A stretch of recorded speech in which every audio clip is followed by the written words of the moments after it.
opinions expressed by the host of Autism Live and her guests are meant solely as suggestion and should not be in any way construed as child-specific advice. The Center for Autism and Related Disorders advises working with a board-certified behavior analyst who has experience with autism before starting any intensive behavioral intervention. Any choices you make in determining your child's treatment are completely at your own discretion.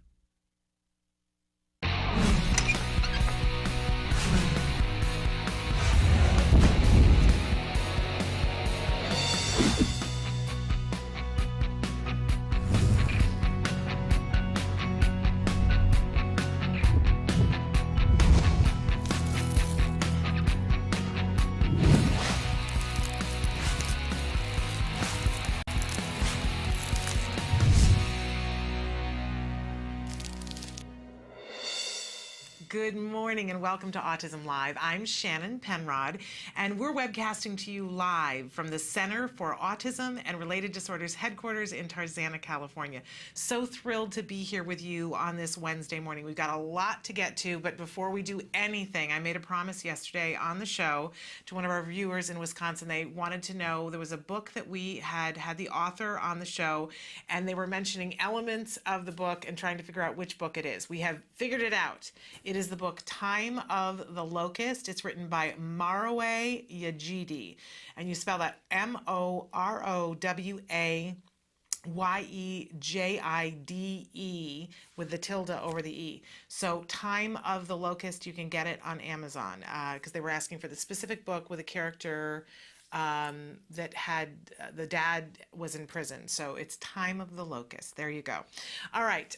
We're going to be with you live for the next 2 hours. In our first hour, we're so thrilled we have Dr. Doreen Grampichet here with us. She's going to be answering your questions in real time. In our second hour, Nancy Alspaugh-Jackson will join me for Let's Talk Autism with Shannon and Nancy. We have our special guest, Craig Cohen. He is a young gentleman who is on the spectrum himself, but he also calls himself the Asperger Coach. He has a wonderful blog called the Asperger Coach blog, and he helps other young individuals who are on the Asperger end of the spectrum to be able to overcome some social difficulties that they're having and to help them to get into the job market and get jobs. So we're very excited to have him here. He's been working with a group of individuals that have developed something called a sensory chair that will help to counteract some of the sensory issues that a person might have difficulty with. So he's going to be here with us talking about that. But first, as I said, we'll have Dr. Grampichet, and she's going to be answering your questions. So we want to tell you how you can be accessing all this information and how you might ask a question. Kelby's going to cycle through some of the different ways that you can connect with us. I'll remind you that our homepage is autism-live.com. Lots of things to do there. Please sign up for our email list. We have lots of information that we want to be able to send to you in a very timely way. You'll get a newsletter that is free once a month, and at the beginning of the week, you'll get an email telling you who's going to be on the show. And if we have a surprise guest, and sometimes we do last minute, I will tell you that anytime we have Temple Grandin on, it is always a last minute kind of a situation that we've got her for a few seconds and we'll put her on the show. We'd like to be able to tell you when things like that are happening, and that's why you want to be on our email list. But also on our homepage, you can be watching the live show.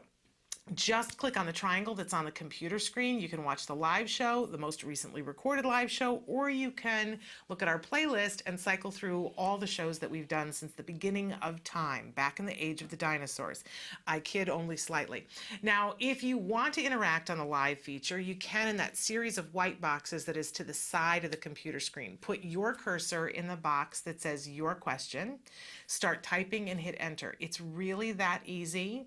There is no extensive login. In fact, there's no login, no username, no password, no asking for your credit card number. In fact, we won't know who you are or where you are unless you tell us. And if you do want to tell us, you can send us your email address in that transmission. We won't share it with the folks at home. It does give us a way to be able to get back to you. All right. Having said all that, I hope that you will participate because it's time for Ask Dr. Doreen. Dr. Doreen Grampichet is the Dr. Doreen is an expert in autism. Doreen Grampichet. Dr. Grampichet. Dr. Doreen Grampichet. Dr. Doreen Grampichet is a visionary in the field of autism. Now you can ask her questions on Ask Dr. Doreen.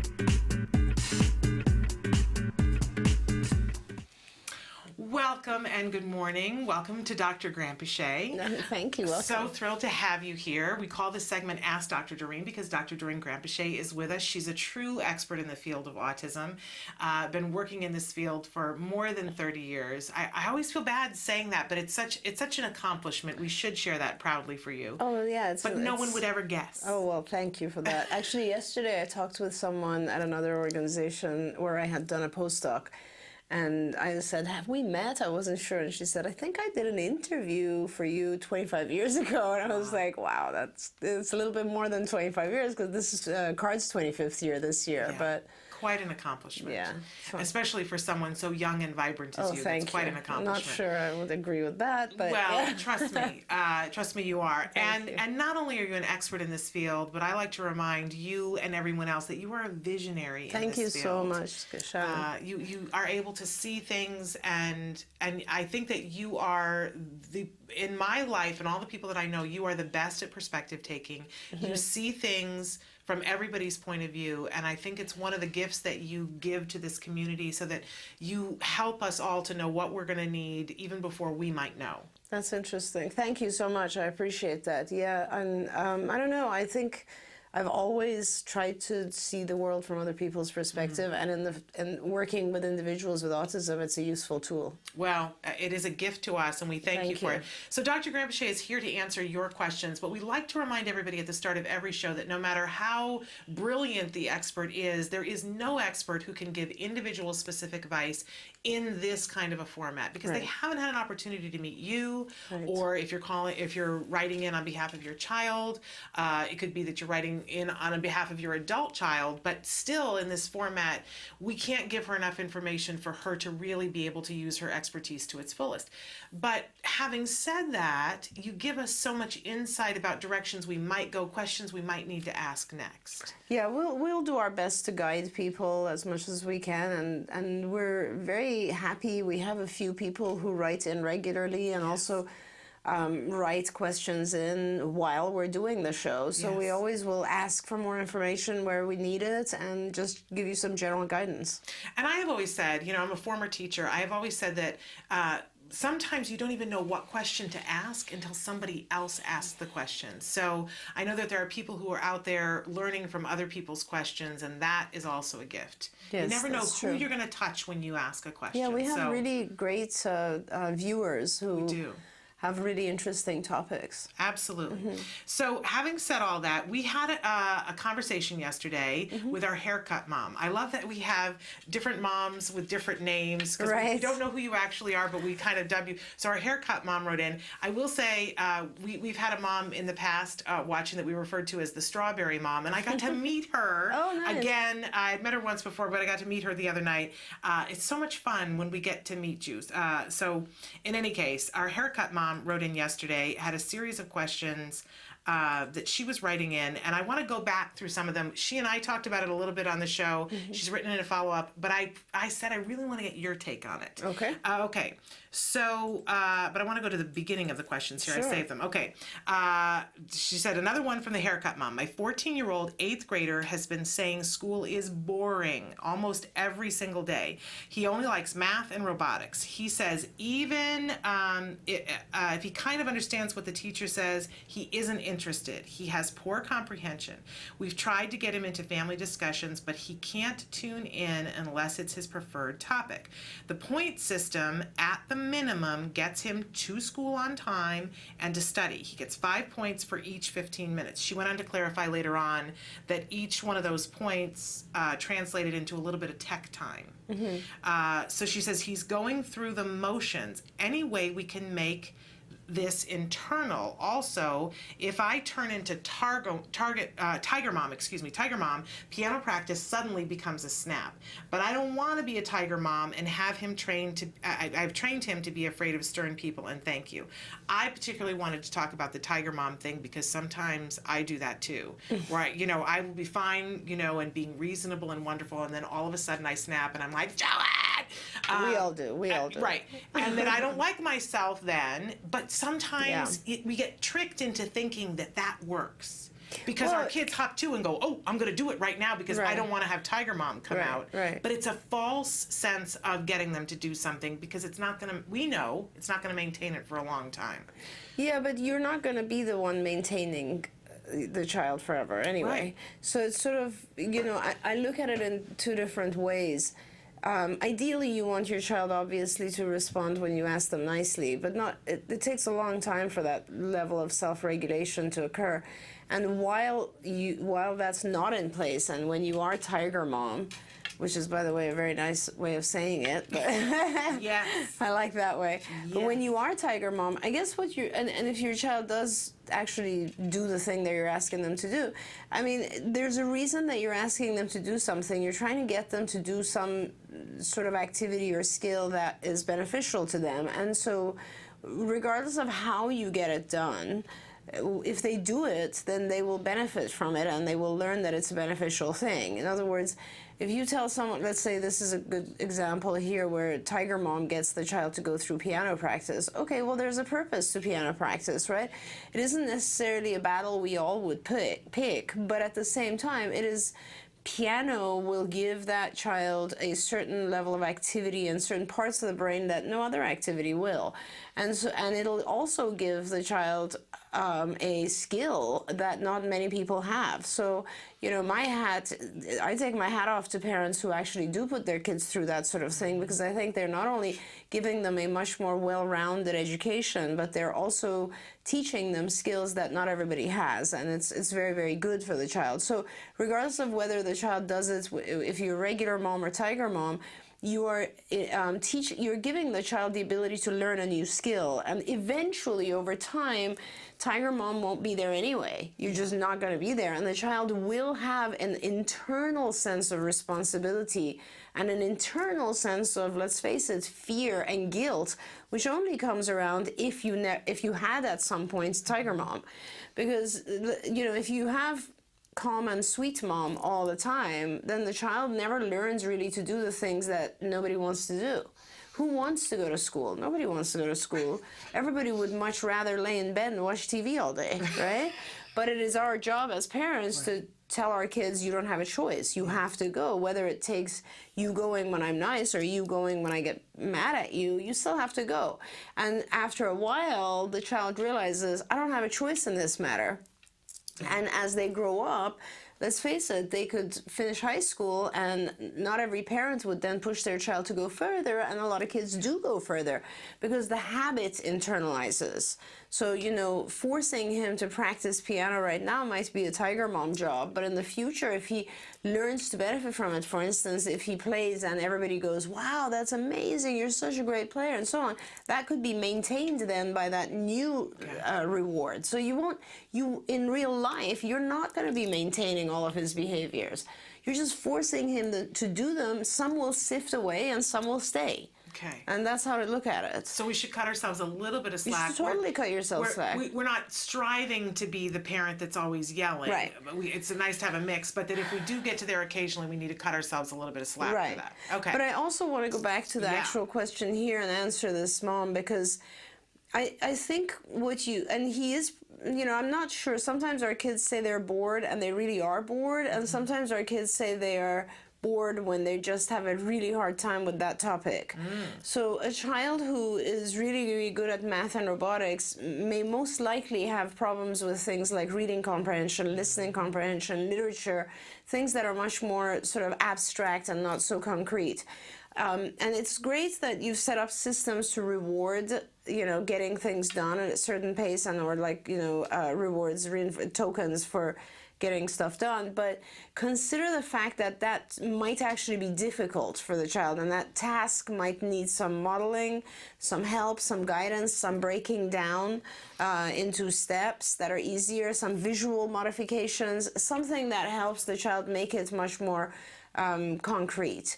And then, of course, once you're able to do that, it'll just become easier for the child to pay attention. So I feel, let's say I can focus on things that are easy for me for a longer period of time. But if I have to focus on, let's say, I can listen to a movie in French, okay, for 2-3 hours, but I don't think I could do for about 2 hours of German. Could probably do an hour of German, but 2 hours of German, my brain is fried. So, and then, you know, sometimes our kids don't know how to explain that, and they'll just say, I'm bored, because it takes so much effort for them to understand and focus on that particular subject. So perhaps evaluate that scenario and give your child some help as well. Okay, and she did clarify a little bit, and I keep scrolling back and forth between, because I haven't actually gotten to the follow-up today yet, but she did clarify yesterday that each point that she gives, of those 5 points for 15 minutes, gets 1 tech minute of games and computer surfing, and he's been saving for a big reward, which she has is 300 points equals an airport trip, because he loves seeing airplanes and taking photos. He's not there yet because he does like playing games, and I'll have to work harder to find him smaller rewards. And I was saying, you know, something that I fall into as a parent is that if I see the point system working a little bit, then there have been times when I've said to Jem, okay, well, I'm going to, you know, do this big thing for 300 points. But then the thing that he wanted just a couple of points for is competing with the 300 points, and he didn't get to the 300 point thing. And I'd love your opinion about, when we give them something big, do we need to give them little markers along the way? Or do we need to make it at least once that it's 100 points so that he actually gets to the airport? What do you think? Well, one of the most difficult, I think probably the most difficult systems to set up in all of behavioral intervention, or any kind of actual intervention, it's not just behavioral intervention, is a good token economy. Studying a good token economy is a lecture in itself. I mean, it has so many factors where the key factor to having an effective token economy, or a system of reward like this, the key factor is that the tokens must maintain a value that's meaningful.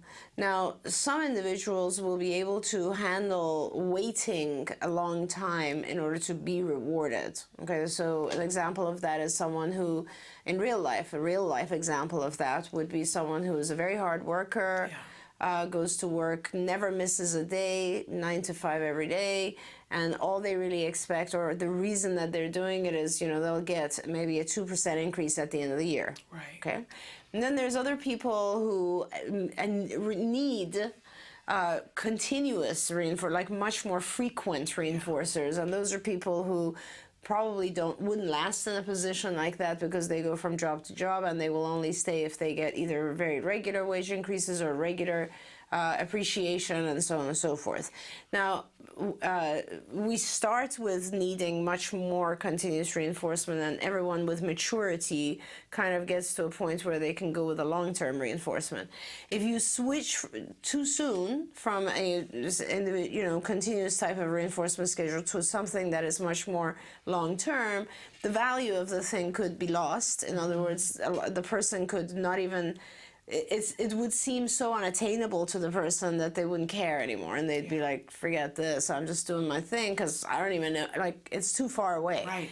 And or the other way around, like if you have continuous reinforcement and the demand becomes too low and it becomes too easy to gain the reinforcement, then you start not caring, because you're just able to get it all the time anyway. So you satiate on the reward. So it's an extremely intricate situation. With this particular case, I think, first of all, kudos. Like, I can't believe how much control you have. This is a fabulous system, it sounds like, that you've set up, and good for you. I don't have that much control going on in my house. That's pretty amazing. But I would just make sure, you know, it really comes down to the happiness factor of the child, the motivate. Are you getting what you wanted? Are you accomplishing what you wanted? If he's still doing his work and he's happy to put a few aside to build up for, you're teaching him savings. You're teaching him how to save, which is fabulous, you know. If he's happy doing it this way, you have the best system right now, which is ongoing as well as larger, okay? But you're also teaching him how to save. So you're saying, you know, you have 5 tokens you've achieved today, you received today, and he may choose to put 2 of them towards an immediate reinforcer and 3 of them in his savings bank. And that's, of course, the best thing you could possibly do, because you're teaching him how to save for the rest of his life. If that doesn't work, Other things you could do is, for instance, you could say for every time that you reach a certain milestone in the continuous, like you get 10 in your continuous, you do 10, like you take one token and you put it in and you do that 10 times. For every 10 times, I'm going to give you a point in your savings anyway. So you could connect them in different ways. But the highest is what you're actually doing, which is he has to keep an eye on both. Right. But again, which one is more correct has to do with the individual. You just have to measure the behavior change. Is the individual still changing their behavior? If they're not, increase the continuous. If they are, decrease the continuous and keep moving towards the long-term reinforcer. Okay, and her follow-up question today about interest is, what do we do to get him to sustain enough interest to stay in the moment in class and in life? If he doesn't attend in class, that's wasted time and more time needed to learn the material. In life, he misses out socially and he can miss the boat. And she says safety. Thank you again for always seeing the positive and all the best. I think it's that I think we all need to fuzz out a certain amount of time, but teaching our kids, this is a really good question. How do we teach our kids when it's appropriate to fuzz out, when they need to focus, and how to get that focus? Yes. So first of all, I'll give some short answers here, but go to our skills website and look under the whole executive functioning attention section. Well, it's not just the attention section. There's a lot in the attention section, but there's also a lot in inhibition, distractibility sections under the executive functioning curriculum.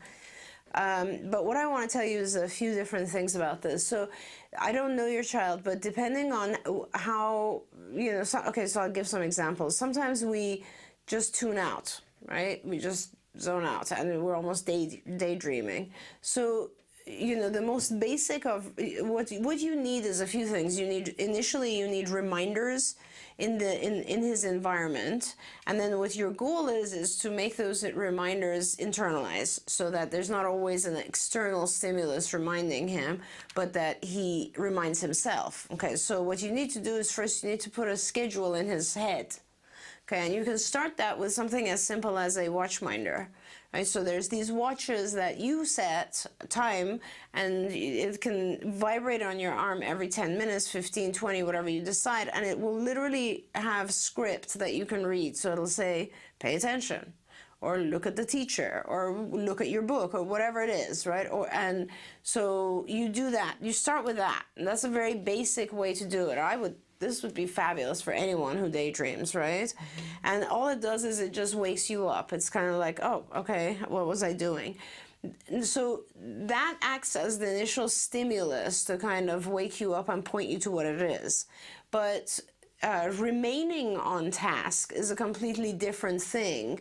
So you would have to measure, and it'll vary, as I said. So if you have an interesting concept, something that's of interest to you, you'll remain on task much longer than something that's not. So you have to take individual things, whatever it is that he's not interested in, where he loses his attention, and start with a baseline and see once he's on. So one was initiating attention, one is sustaining attention. So what is his baseline? How long does he sustain attention on the thing that you're concerned about? Let's say 10 seconds, and then he's gone. 5 seconds, and then he's gone, whatever it is. That you increase separately. That you shape up, again, through reward system. Like you can set a timer. You practice those things separately. The watchminder is easy. You could get that tomorrow, put it on his hand. It'll remind him to wake up every 10 minutes or 15 minutes. But whether or not he'll stay on task is something you have to teach him separately, and you have to just practice that. Like you will, let's say he's on task for 5 seconds. Well, that means he can get through maybe 3 sentences. Okay, start with that. Make him successful at that. And then make it, 4 sentences, and then he'll understand that and talk to you about that, and just increase the duration of time so that he remains successful. Now, this is really important, because one thing I've learned from all kids, not just our kids on the spectrum, but all kids, they get very... they avoid things that they're not very good at, right? All kids, they get embarrassed perhaps, or even just want to avoid failure, right? Every human being wants to avoid failure. I fit in this category. Everybody does, absolutely. So we tend not to do the things we're afraid of. I'm supposed to go today is my husband's birthday and we're supposed to go golfing tomorrow, and I'm like, I love golf, but I don't want to play with a pro, you know. And it's like, I avoid it, right? And there's a part of me that just wants to avoid that because I know I'm gonna mess up, right? So we all avoid things we're not good at, right? So, but if you can make that thing easy enough where your child is good at it, then they will tend to have more interest, they will tend to remain interested in it, pay more attention to it, and so on. Now, other tactics that help you stay focused are writing, talking, anything that involves exerted energy on your behalf. It's active energy versus passive energy will maintain attention, right? So, for instance, if he reads out loud, it'll force him to stay more active and involved than if he reads in his head. So when you start something, and I'm giving you a lot of information. If you listen to this a few times, it'll make sense. When you start something, you always want to make it as easy as possible, right? So for instance, let's say you start with a task of reading something for 10 seconds, okay? Low amount of time, very active energy involved. And you could even have him standing, okay, because that's active energy versus sitting, where it's more likely to not pay attention or lose context. So he's reading a sentence for 10 seconds while standing up. That's your baseline. Increase from there. So now he can whisper it, or now he can actually sit down and do it, or now it's going to go to 20 seconds. And you modify each of those until it becomes reading in his head for 20 minutes. Sitting down or laying down even, you know, and he still stays focused. So that's sort of the shaping procedure. Okay. Makes sense? A lot of content. Yes, it makes sense. It will take patience. It takes a lot of patience. And not pushing it, which I think is one of the hardest things, but you can do it. Well, I mean, a lot of times we think, you know, behavior analysis says you modify behavior in two ways, antecedent and consequence, right? We tend to focus a lot on consequence control, which is things like token economy, rewarding, and so on. And we forget that sometimes you need to modify the antecedent. You need to modify what happens before the actual behavior. So that means making the task easier, making the situation stand him up. That's an antecedent modification. Things that make the task a lot easier, prompting, modeling, all that sort of stuff, and then reward it. Okay. You start with tons of prompts and models and shaping and so on, and lots of reinforcers and low demand. And then you gradually go to higher levels of demand, less reinforcer. Wonderful, wonderful. Great information. We're going to take a break, and then we're going to be back with more of Ask Dr. Doreen after these messages.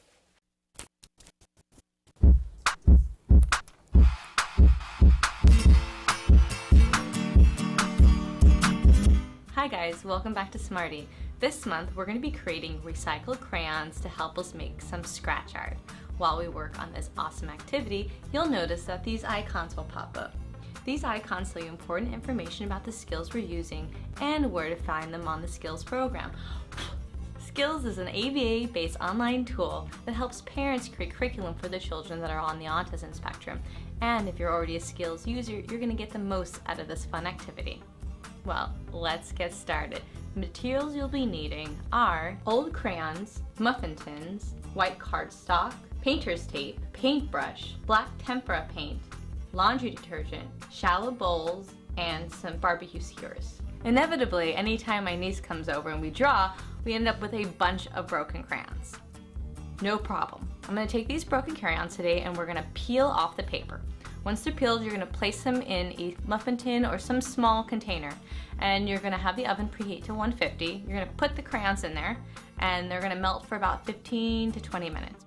As you wait for your recycled crayon to cool, now it's time to prep your cardstock. You're going to take your painter's tape and you're going to line the four sides with it. Now that my recycled crayon has cooled, I'm going to have my child fill in the cardstock, leaving no corner left unfilled with the crayon. I'm going to take my black tempera paint and put it in a small bowl with a little bit of laundry detergent.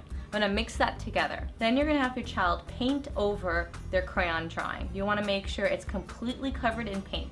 Let it dry, and do a few more coats if necessary if you can still see the crayon underneath. I've been really patient and now the paint is finally dry. I'm gonna take my bamboo skewer and draw a picture on here. You're gonna use your bamboo skewer to scratch away the black paint to reveal the colorful crayons that we used underneath.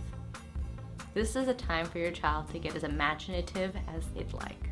Here's my completed picture. I hope you had fun creating one on your own with your kids. Well, until next time guys, craft on. Bye. To find more about skills and to access all of the lessons you saw in today's Smarty, visit skillsforautism.com and click on the parents icon. Skills, the online autism solution. Welcome back to Autism Live and to Ask Dr. Doreen. We have with us Dr. Doreen Grandpichet, and she's answering your questions live. I want to get to the next question. Hi, thank you for your amazing show. My son has been in ABA for almost a year with some interruptions. He's almost 5. He started with 15 hours, then I pushed for 30. Good for you. And got 25. How do I encourage my team to do the skills program? They aren't familiar with it and use VB maps and stars. They feel since they are familiar with other programs, it's much faster. Would it be effective if I just did it since there is some overlap with VB map and other developmental programs? I think, sure, if you, what a fantastic mom you are, first of all, or dad, I don't know which you are, but good for you for pushing for hours and doing the right thing. Good for you. I don't know how to make people open their mind to other things. A VB map is good, but it's so basic. It's perhaps the way to show them. Perhaps the way to go is print out some of the advanced programs, like for instance, just the list of programs from the executive functioning curriculum and from the cognition curriculum and social curriculum, and either just show it to them and say, what do you guys think of these lessons? And maybe that way they'll be enticed and interested. Or ask them, how would you teach a child to tell a joke? How would you teach a child to understand irony? How would you teach a child to join a conversation in a group? So ask them some of those advanced, how would you teach a child to do planning? Those types of things, or, saliency or inhibition or whatever it is that you find interesting. And see if they have any idea, and if they don't, then print out that lesson and show it to them. I think the vast majority of people think that skills is something parallel to VB Map or WebAbles or something like that, and it really isn't. It's it's just from a different perspective. It's not just about teaching verbal operants.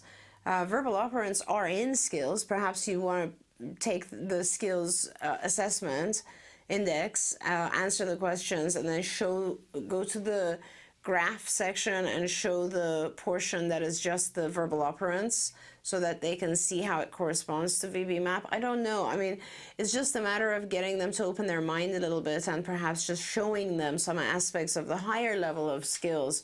The higher cognition levels would be of interest to them. Yeah. I think that there's so much fear.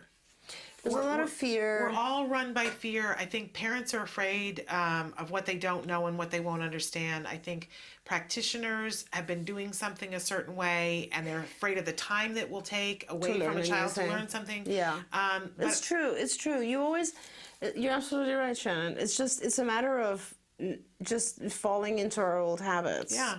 And I think that we all have some element of this, but then it's like the matchsticks on the fire. Yeah. If somebody says to you, "Ooh, you should do skills," you go, Yeah. And then somebody else says, "Ooh, I learned to do this amazing thing from skills," and you go, "Ooh, I should probably check that out." Yeah. And then somebody else says, three other people come and say, we did skills, and it helped me to do this, it helped me to do that, and it starts to be this burning conflagration in your head of, I really need to check this out. Be another matchstick on that fire. Just keep you use it and have the benefit, and the more you do that, the more people are going to say, I've got to look at this. Thank you. That's a really good idea. And Is Adele still doing a show with you, Dr. Nadowski? Yes, on Thursdays. Okay, great. So tomorrow. Yes. So would you repeat that question for I will her? repeat that to her. Because she will be able to answer you in much more detail by placing all of Skills content and all of VB Map content side by side in her head. And she'll be able to tell you what role Skills can play for you that is above and beyond VB Map. I know VB Map pretty well, and I know Skills obviously inside and out, but one of the things that Adele did very early on was she literally contrasted all aspects of the two different programs together. So it would be very helpful we'll definitely too. talk with her about that tomorrow. Okay, we're going to take another break, and we're going to be back after these messages. Talk of Facts. Welcome back. I'm Lisa Ackerman. I'm here to help answer some of the most common questions that come up on your autism journey. And this one's my favorite one. I'm out of money. What do I do? Well, I've yet to meet any family with autism that maybe once had money. By the time autism is rolled through their lives, their money is pretty much gone to the wind. So what I always like to tell families is we've spent a great deal of time on a budget series. Real life, practical guidelines for every situation you'll come across in autism. The series includes everything that you need to know about therapy and who pays for what, autism insurance and healthcare reimbursement tips and tricks. There's an entire white paper on that. Let's not forget medical intervention unique to autism and the common things that you need to do and how you can get those common comorbid issues covered through your healthcare insurance plan. Yes, that's possible. Some of the other great on a budget series also includes, how to homeschool your child, what to do if schooling is not currently working out within the school right down the street. And the last one that's the most important to me is how do you feed these kids all of their allergy-friendly foods without going bankrupt? Well, that's easy.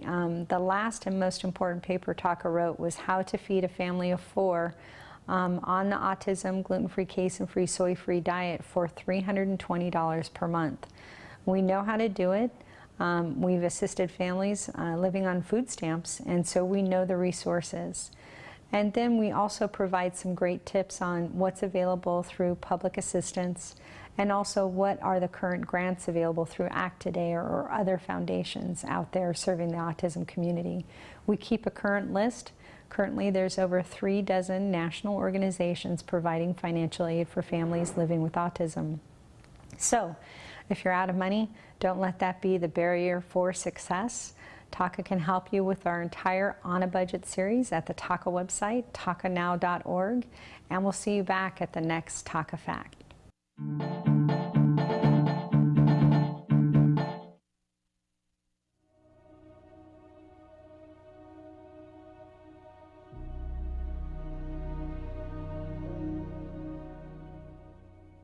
Hello, activists. Here we are at step 10 of autism empowerment. I like to call this the 3 L's. Live in the now, love thyself, and laugh. First, live in the now. We have to stop on occasion to remind ourselves to be present. Because as autism parents, we're constantly planning ahead for our children's future. We miss the joys of the present moment. Don't miss out on your child's childhood. Catch the joy as it flies by. Love thyself. Never beat yourself up. And forgive yourself for the things you wish you'd done or the things you think you've done wrong. No one can make you feel inferior without your consent. Eleanor Roosevelt said that. Be a good role model of self-esteem for your child. It affects them. And finally, don't forget to laugh. Despite all the trials and tribulations in this world of autism, it is still a beautiful world and often a very funny one. I try to surround myself with friends and family who make me smile and laugh every day. Heard any good jokes lately? Pass them on. Until next time, keep the faith. Welcome back to Autism Live and to Ask Dr. Doreen. Dr. Doreen Grandpichet is here with us. She's answering your questions in real time. I want to remind you that if you're watching the live show, either on the YouTube channel or you're watching on our home channel, autism-live.com, you can be live feature. In fact, you can write in on the live feature at any time, 24 hours a day, 7 days a week, and you can, if you specify that it's for Dr. Doreen, I will save them for the following Wednesday. All right, so we had somebody who wrote in this morning and said, hello guys, I have a question about my nephew who will be 5 in March. He's nonverbal, still not potty trained. And the only way he can communicate is by pulling one of his parents because he does not point yet. He's sometimes self-injurious. He hits himself on the head. He's not getting any services because his insurance does not cover it. I try to help by doing ABA work for a few hours a week, but have not been seeing much improvement. I'm not a therapist, but my son is also on the spectrum and I work with him and he's gained language and some other things. What else can I do to help him? He still uses a bottle, so I use that for reinforcement, but sometimes that does not work either. It's so frustrating sometimes, I want to give up. And they said, thank you so much. Oh my gosh, and this is nephew? Nephew. But Wow. her son is also on I the know, spectrum. you are just such an amazing person to be doing all of this. Wow. If you're they don't say what state they're in, huh? But No. you know, if you're in California and your insurance doesn't cover it, well, first of all, the state plan covers it in California. Many state plans cover it, the Obamacare plans. So you might want to look into that and get it through Medicare. So that's an important process. In addition to that, in California, obviously, if you have no coverage, the regional center system is obligated to cover your services. You need help. You cannot do this for 2 children alone. I could not do this for 2 children alone. I'm not sure I could even do it for 1 child alone because generally speaking, this is a lot. It requires a lot of energy, and that's why we have, even for our children who are receiving, let's say, 20, 30 hours of intervention, we have a team of 3, 4 people providing the intervention so that they don't burn out, you know. So the shifts are generally 2 to 3 hours because we don't want our therapists to burn out and be exhausted and not be as active and as effective as they should be. Especially the 5-year-old really needs help, really needs intervention. It's okay if he or she is not speaking, but they need to be communicating. The self-injurious behaviors usually tend to occur out of frustration for the child because they can't communicate. And communication can be nonverbal initially, so we would teach the child a picture exchange communication system, so identification of little pictures or icons where they could touch the icon to indicate, or pull the icon and give it to you to indicate what they want. That's a PEX system, or we could also look at icons on an iPad and teach the child that way. But communication, some form of communication, is absolutely essential. For sure, if a child is not communicating and their only way of communicating is taking you by the hand to a particular object, they're going to get frustrated. It is a sign of intelligence to use you as an object that will help them attain what they want. To take a person to an object means, I can't get that, can you please get that for me? And that is a very good sign that the child is actually doing that. And it's very easy for us to teach the child to modify that and start actually doing it the right way, and, you know, giving you an icon or actually verbalizing the object eventually. But this is not something that you can do alone. You can certainly train. We can give you ways to train and learn. You can go on our Institute for Behavioral Training, go to the parent section, and pick modules that will teach you how to do the interventions. You can apply to go through the exact training that's required to become a registered behavior technician, an RBT, which is kind of the initial training that we do for our staff. And it would really teach you a lot in terms of how to change behavior, how to increase skills, how to reduce inappropriate behaviors, all of that. It would really teach you a lot of that.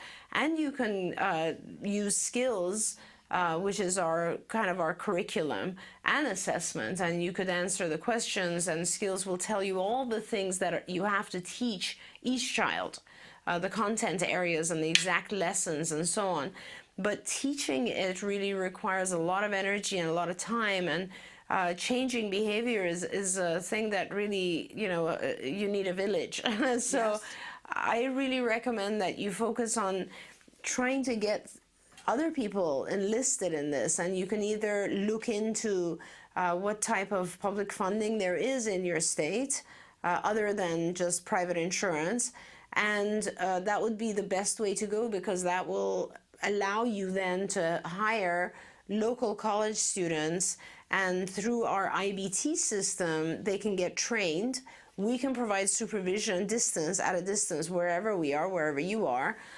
We can guide and supervise and teach the staff exactly what to do. That part is easy. It's just the matter is getting teams together. I mean, and ideally, if you had a team of about 4 really good people or 5 really good people, you could split them between the 2 kids, and they could alternate. And so that way you could use the team of therapists with the 2 kids. And if they are, I really recommend that you try to find funding first. But if you don't, a lot of people hire local, let's say, babysitters or high school students, and we still train them for you and help you to oversee the program. Yesterday on the show, we did an entire segment. It was in the first hour of the show that where we went through over 30 different resources where you can go to for funding. That's great. So you can reference that on yesterday's show, and we gave the website for every single one of them that you can apply for those things. Fantastic. But I would also tell you, too, that there is somebody who I think is a perfect example, Maddie, her family in North Dakota, who they got their local church involved. There you go. And maybe if Kelby has it, he can play it during our next break. But they got their local church involved because there wasn't money, there wasn't funding, because this was a couple of years ago. They used skills, they trained their staff, and had miraculous results. Yeah, and that's a fabulous story, and I love to hear that. It's and hard. I think it's very hard. It's a lot of work, but sometimes that's the only option we have. Years and years ago, I mean, if we have a video that we made many years ago, Recovered, Journeys Through Autism and Back, and if you look at that, one of the children on that lived in a very remote area of Iowa where mom did actually use neighbors and people from the town to come and help. And I mean, you can see some of those people on the video, and they became really good therapists over time. So I think it's you just have to reach out for help. Yeah, and people have written to us and said that if you don't have a church that you can go to look for people like that there are sororities that they there's a national sorority that has picked autism as their mission. Wonderful. And there have been sororities in different places around the country that a house of sorority sisters will adopt a family, learn to do therapy, and do that, and that is their what do you call it? Your service project. Yes, that's so fantastic. Community service project. There have been other organizations. We've heard of Knights of Columbus adopting families and saying that they will learn the techniques. You just got to think outside the box. And we are happy to provide all of the training, and especially if you find a church group or a group that's doing this as a sort of act of kindness, I will match that and give the training to you for free, so that those people can train and know what to do for your child. Okay, that's an amazing pledge. Thank Absolutely. you for that.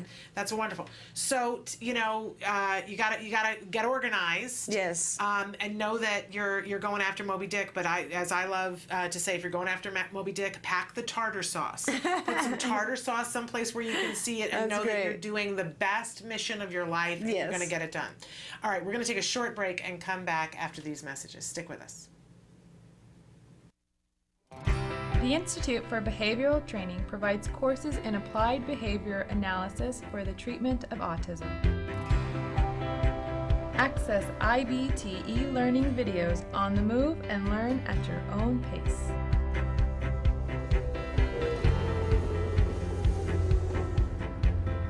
Talk a little bit about about intensity. IBT e-learning makes any location your classroom on the go. So our objectives for today are to really learn what is autism and how is it diagnosed. Get professional guidance with IBT face-to-face training. IBT face-to-face training courses prepare you to effectively implement ABA-based interventions. Choose between small group and one-to-one instruction. Earn BCBA supervision hours via one-to-one video conferencing. So I had a chance to review your BIP today. You know what? It looked really good. You did a good job with it. IBT continuing education courses. Earn credit through webinars, conferences, article reviews, and e-learning videos. You can learn more at ibehavioraltraining.com. IBT, 360 degrees of ABA training. Welcome back to Autism Live and to Ask Dr. Doreen. Dr. Doreen Grandpichet is here, and I want to get to one more question before we're out of time. My son has recently started not wanting to go to school. His ABA shadow was there 2 times a week and faded to once a week. He is in a typical half-day school program, almost 5. He starts crying the night before, saying he doesn't want to go and seems anxious. He is limited with language, but did say he doesn't want to write his name. Writing is very difficult for him, and at school they are pushing him to write on his own, to write his name. One of the therapists says he does need to write his own or at least try. The OT says he has a fine motor delay, so it's difficult for him, even though some days he can do it and other days he can't. The teachers feel since some days he can do it, the days he can't, he doesn't want to. I'm feeling uncomfortable with this because I know he cries when he asks for help and they tell him to do it on his own, a nice way, but they are not special ed teachers. Any thoughts, feedback? Am I just being overprotective? No, it's okay to be overprotective, especially in our world. I think you need to be. But I would just make the task a little bit easier. And there's a million ways you can make the task easier. You can require him to write half his name. You can require him to trace his name. You can require him to do a less perfect job. I don't know what his exact ability is. So on the days take the days where he can write his name, take that and just modify it to make it easier somehow for him. And then that would be his new baseline, so that the teachers would then reward him initially for the easier thing, not for the full name, but the easier thing. And then you gradually require him again to write it better and better. So it's no big deal. This is one of those things that parents always worry about, where you achieve a certain milestone and then parents are always worried about going down from that milestone. Well, don't be. This is life. For instance, you learn a sport, okay? Whatever, skiing, and you can ski a certain way and you will be rewarded for that. But the next time you go out, maybe you're not up to it, maybe you have cramps, maybe you're just fearful today, whatever it is, you're not going to be as good as you were last time. That doesn't mean that anything devastating has happened. This is practice. Practice, some days you're really good, other days you're not good. It doesn't matter. Consistency is mastery. So the fact that he's now, even you look at someone who's like the best golfer in the world, there's no consistency, right? Yeah. That is the challenge of golf, for instance, is that people strive not only to be good, but to be good consistently. And so the same thing with our kids. Don't panic about the fact that some days he can't. I don't like the fact that teachers would press him to the point where he doesn't like going to school anymore. That should never happen. Things should always remain manageable and fun. He could be avoiding, absolutely, but when a child avoids, all you have to do is model and prompt a little bit more. You just have to drop down to a little bit easier. That's all, and then reinforce more. There's 2 things. Drop down the demand and increase the reinforcer. You will always balance those 2 things. Is the demand too high for the level of reinforcement for him? Probably yes. That's why he doesn't want to go. Yeah. Reduce the demand, increase the reinforcer. It'll become fun again. And then gradually shift it back so that it's high demand, fewer little reinforcer.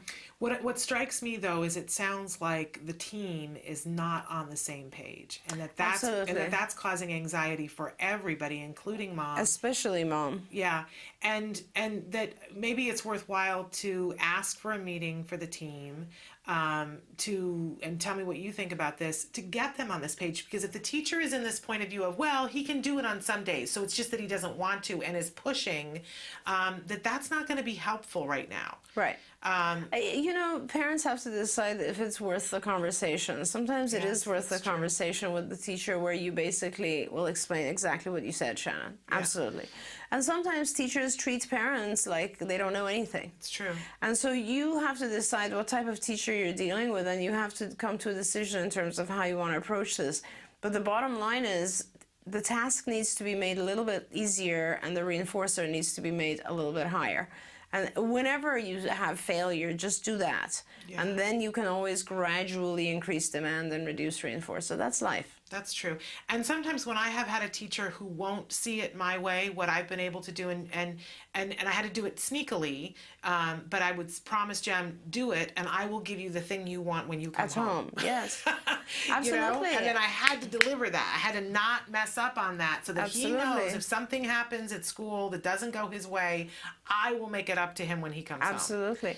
And I have to tell you, eventually the whole thing has to be internalized. You can't maintain that for a long time. You'll run out of reinforcers. Over time, the child has to just begin enjoying being at school. Most children, they enjoy being at school due to friends.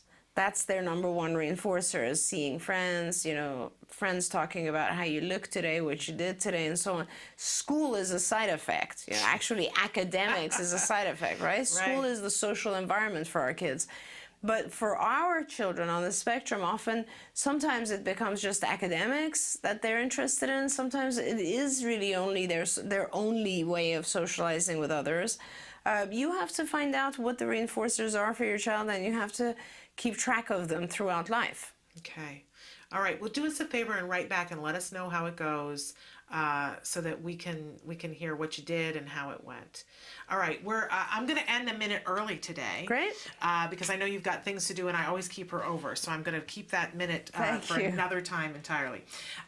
So we thank you for being here and for answering these questions. We're going to go now to the A Word, an ongoing documentary that's made by the Center for Autism and Related Disorders, following a little boy, Jack Riley, who was diagnosed with autism at the age of 2. We get to take a look through a window in his home at what's happening. We don't get to see the whole picture by any stretch of the imagination, but we get to see enough of it really to be inspired.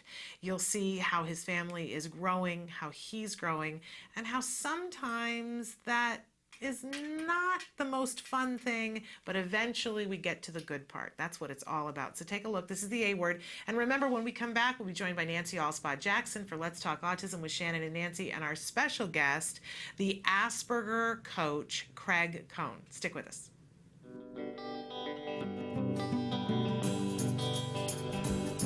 I know a cute little blue-eyed boy, and his name is Jack. Jack Riley. He got a big, warm, blue-eyed soul that makes your heart beat fast. Yes, I do. I say Jack, Jack, Jack is my buddy. Jack, Jack, Jack is my buddy. Everybody around is so down with Jack. The silly bodies consist of him like running up, bumping up against people, objects, when he's tensing. So we implement the rule that he has a certain number of happy faces he has at the very beginning. He loses them every time he engages in that behavior. His motivation is to at least have one at the end of the session, and then he gets to have his preferred activity or treat that he only gets if he's able to maintain at least one happy face. This is a response cost, so he can't earn them back. He only loses them. So why is Suzanne laughing at you? Because he said something. Because I said something funny. Because I said something funny. Okay, that's one. Because I said something funny. Because I said something funny. There you go, but why did I take a happy face away? Because you were, look at me, because you were tensing, okay? So you're tensing. I gotta get my smelly back. We need it. We don't get it back. We can have a nice calm body and then you won't lose anymore. You're doing so good so far though, Jack. Look, you have 4 left. Today we're gonna go into the library, okay? And there's some rules that we have to follow in the library. So you have to stay with Dad or Miss Suzanne or Miss Jessica in the library, okay? Or Mr. Brown. Or Miss. And what kind of voice do you have to use in the library? Do you use a loud voice or a And Jason. whisper, okay? And there's books there, there's computers and toys in there, okay? Hey, look at me. If you want to touch or look at anything, you have to tell Dad, okay? If you do a good job and you have a nice calm body to do listening and you have at least one happy face, what do you get? Your iPod. That's right. That is at home. It's in my pocket. I have it right here.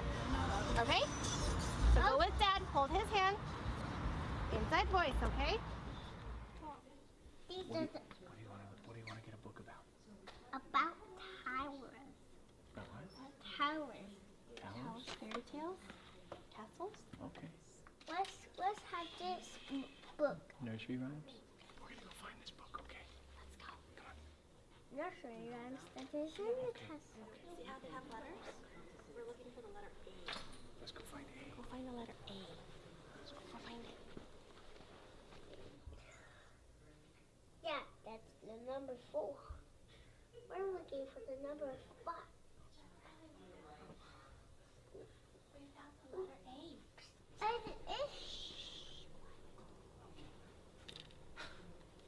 This is the. You want to get that one? Do you want to read that? That one and bring it up. Let's go upstairs, please. You're doing good asking, buddy.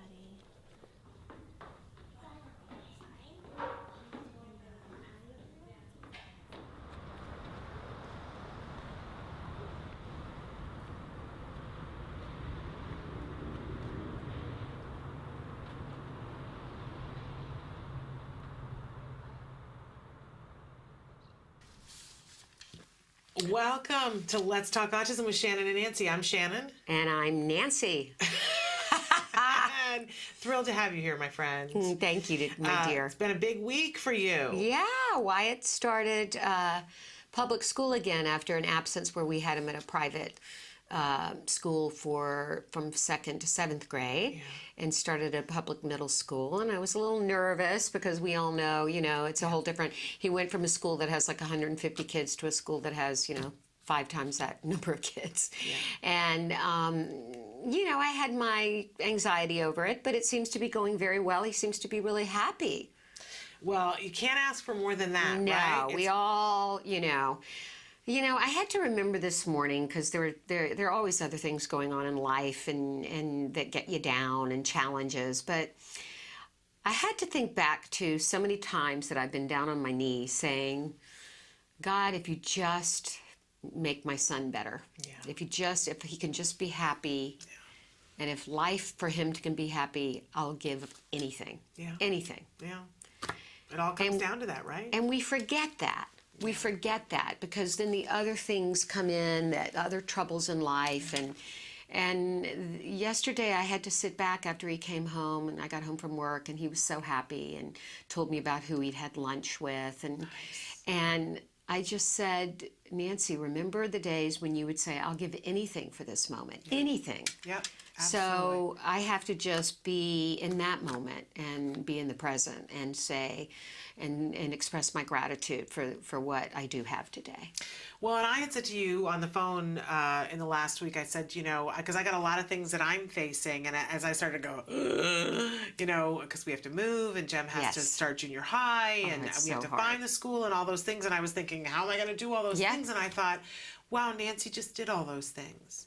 And that it was a really comforting thing to me. Not that it was easy or that, every moment of you were like, I wasn't like, this is fun. Right. But, I did it. But it was, I was like, look at that. Nancy's already laid the groundwork for me. I can just follow in her snowshoes. Right. And it'll be okay. It'll be okay. And you've, shown me that it is okay. It is okay. I mean, we left our home of 14 years, our ranch. Yeah. That we had to completely get rid of everything to move into a much smaller rental home and just totally retool our lives because of the challenges of Reed's cancer and Wyatt's autism. And I have to tell you, it's an enormous burden to not have to worry about things that I worried about before and be able to focus more on my family and what they really need. Absolutely. So, and you can do it too. I know yes, you can. I know that I can, and I know that I can because you've shown me how. Well, so thank you for that. You're an inspiration as always. Well, you're always my inspiration. You're one of my rocks. You know that. Well, I'll try not to be a gushy rock today. Okay. I feel the tears are coming today. We're going to get emotional. We're going to get the tissues out today. We always like to start within the news. Yes. And we always like to have a balance of good news and bad news. I don't feel like we're as balanced on good news today. It just doesn't feel like it's there today. No, there's some stories that are disheartening, to say the least. Okay, now, and I have been very vocal in the last year about the fact that while things have changed at Disneyland, they've also changed at Legoland, and I have been a rah-rah for Legoland, saying how wonderful they have been accommodating our guests.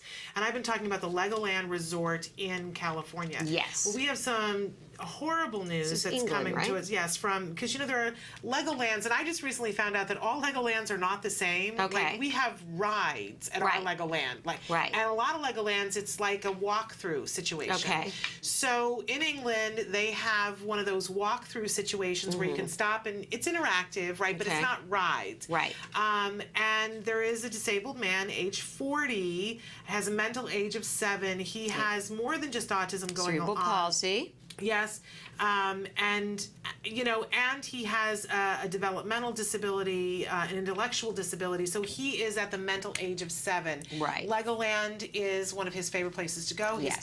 His family pays for a yearly pass for him to go there. He goes with the support of his caregiver, who is another adult. Yeah. And they were recently told that he couldn't come anymore because the rule is that adults cannot come to those types of Legoland without a child.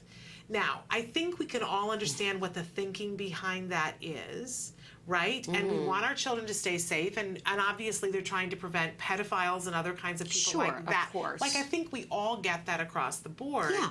But then you have to take into account special circumstances. Right. When they were told what the situation was with these 2 gentlemen who were coming. There's yet another one that's been barred. Yes. He has Williams syndrome. He's 20. Right. And when it was explained to corporate, the answer that they came back with was, well, this is our policy. We'll let you finish out your yearly subscription, but it won't be renewed. And they seem to be not budging on this. Right. The mother in this case has said the irony is that if my son, who is 40 years old and has these developmental disabilities, were to come with a child, they would allow him to come, but neither one of them would be able to take care of the other one. And that does not seem like a good policy. No, it doesn't. Clearly, some policies are made to be altered. Well, this is one. It can't be one size fits all. And so I'm asking Lego, the corporation of Lego, who has always been good to our community, who has always had an eye to what is good for our community, to take another look. I'm confident that they will. I feel badly for this family, what they're going through, because I think they're shocked and devastated. It's like your best friend suddenly deciding to do the thing that you would never expect them to do. And it's very isolating and somewhat shaming, I think, for the family and for the whether the 2 young men in question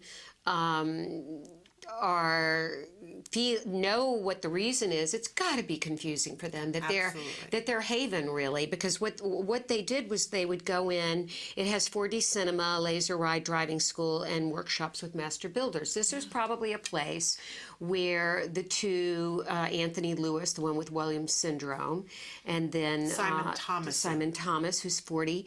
This was probably a place that they could go in and feel safe, feel stimulated, feel they belong, get some, compassion and caring, and now they're being told, you don't belong here. Yeah. It's disheartening. So Legoland, please. We implore you. Yes, we're asking you very nicely, change this for at least for some individuals, and maybe there's a lengthy process that they have to go through, but let's see what we can't do about that. Here's another one from England. That I believe Cheshire. Yes, we have 2 stories of young people who are on the autism spectrum who have, in the last year, ended their lives under some very difficult circumstances. This first one, young gentleman, Joseph Edwards, age 17, A-level student. on the autism spectrum, and he hanged himself after receiving scam email. The email came and said it looked very official, but it wasn't very well done, and they're saying that somebody who wasn't on the spectrum probably would have seen through it. Right. But it said that it was from a police department. It said, we have records of you clicking on these websites that are illegal. With indecent photos, possibly. And you are required to pay this amount of money immediately, or police will come to your door, handcuff you, and take you away. And it was so disconcerting to this young man, who his mother describes as being a very happy boy, that he hung himself, and she was the one who found him.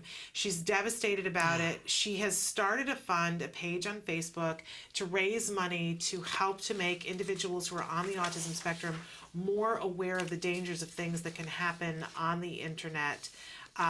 It's really something that I think that we should all be aware of as parents, that these kinds of things can happen. If you want to support her Facebook page, it's called Fake Police Email Scam in Memory of Joseph Edwards. It's on Facebook. If you choose to support that, and if you choose to make a donation, that is... I'm having a coughing attack. Sorry. Bless you. I thought it sounded more like a sneeze. There you go. There you go.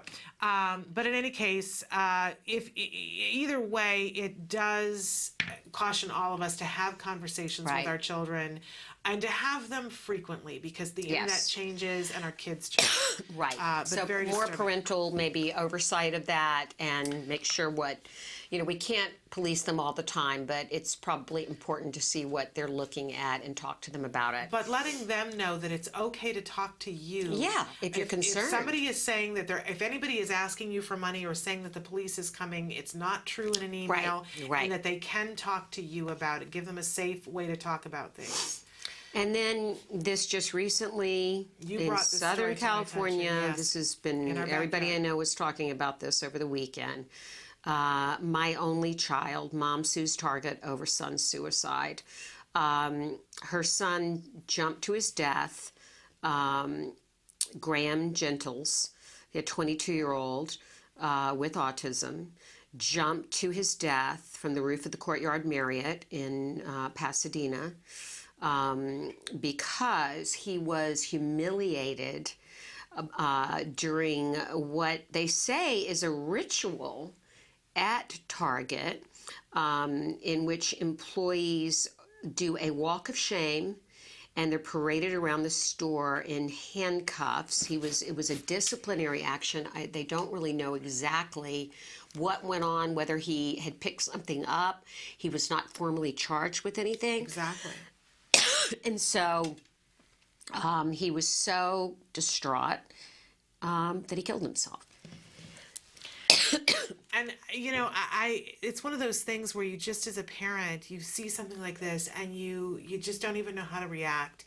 I'm gobsmacked, is the only phrase I can come up with, that I understand that sometimes people think, they put a policy in place and they think it's going to work, and they just don't stop and think about it and what it might be for some people, and not just for individuals who are on the autism spectrum, but specifically for this young man who was on the autism spectrum that everybody describes as being an exemplary employee.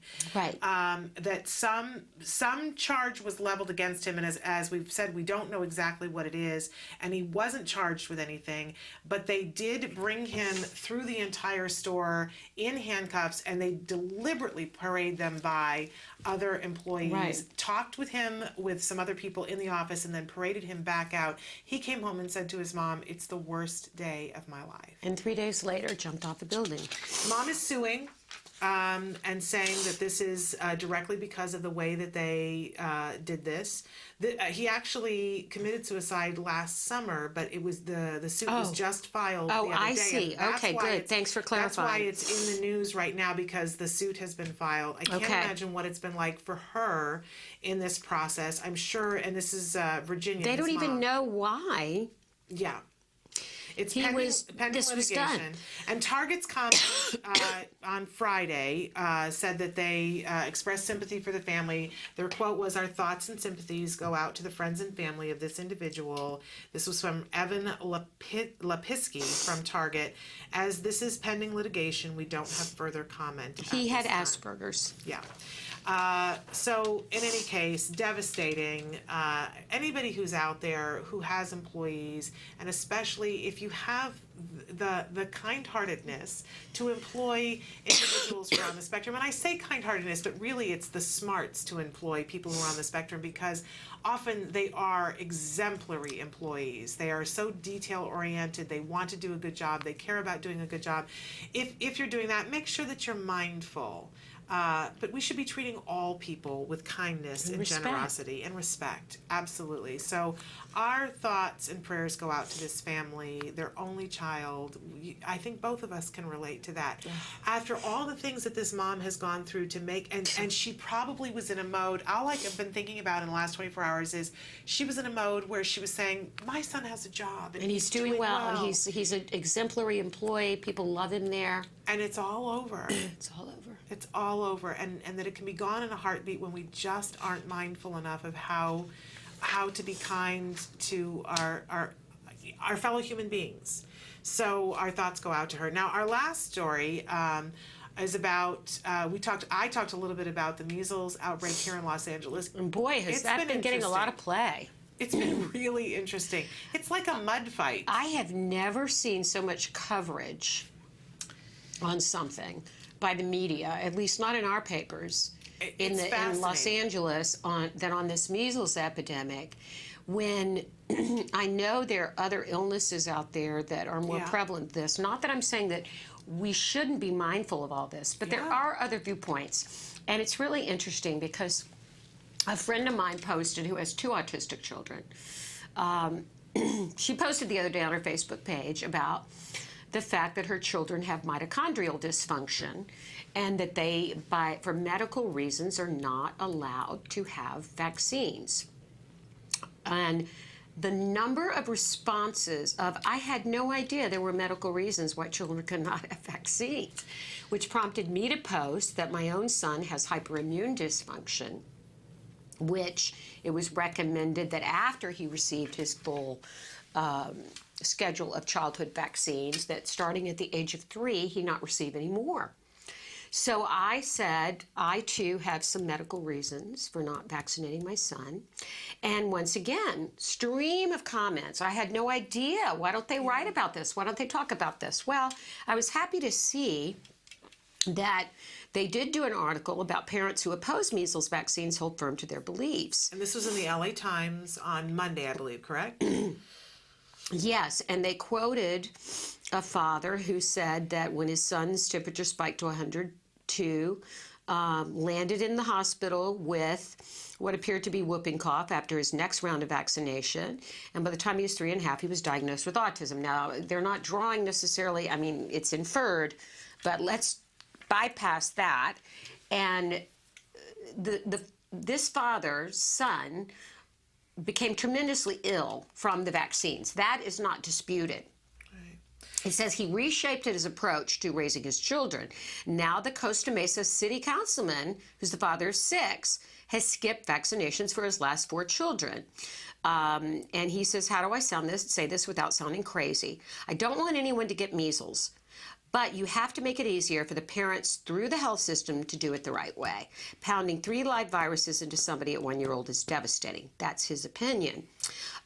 There are many other families that have valid medical reasons and or have concerns. We need to let their voices be heard. This is an open debate.